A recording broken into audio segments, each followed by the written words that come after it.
Жаңызға сәлем достар. Бүгін сүйікті тағамдарымыздың бірі жаппасай дайындайтын боламыз. Өте дәмді болып шығатын жаппасай дайындап көріңіздер. Ол үшін менің каналыма тіркеліп, лайк басып, комментарий жазып кетіңіздер. Ең әуелі қазанымызға майымызды құйып, көбектеп туралған етімізді саламыз. Менде сиыр еті, үстіне жуамызды саламыз. Дәміне қарай тоз бұрышымызды саламыз.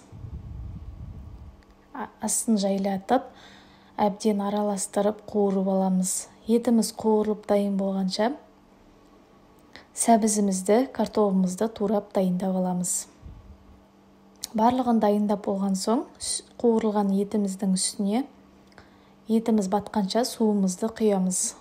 Қақпағын жауып, баяу отта 1 сағаттың көлемінде пісіріп аламыз. Етіміз пісіп болған соң, үстіне картофеліміз бен сәбізімізді салып, араластырып пісіріп аламыз. Оған дейін жаппасайдың қамырын дайындаймыз. Мен термомикспен дайындадым. Ол үшін сұйық майымызды, тұзымызды, жұмыртқамызды, ұнымызды, суымызды құйып, 20 секунд скорость 4-ке қоямыз. Қамырымызды 2 бөлікке бөліп жайып аламыз. Барлық құралдардың мөлшерін описаниеге жазып қалдырамын. Қамырымызды илеп, жұқа етіп илеп, үстіне сұйық майымызды құйып, барлық жағына жағып шығамыз. Қамырымыз жабыспас үшін, қазанымызға салған кезде жабыспас үшін сұйық майымызды құйып, жағып шығамыз осылай. Одан кейін қамырымызды 2 бөлікке қаптап,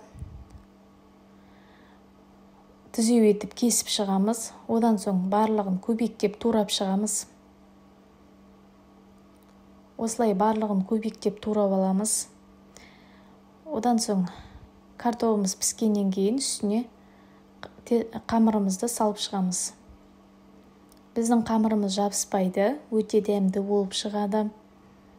Баяу отта 10 минуттай пісіріп аламыз. Қамырымыз дайын. Жасап көріңіздер. Ас болсын.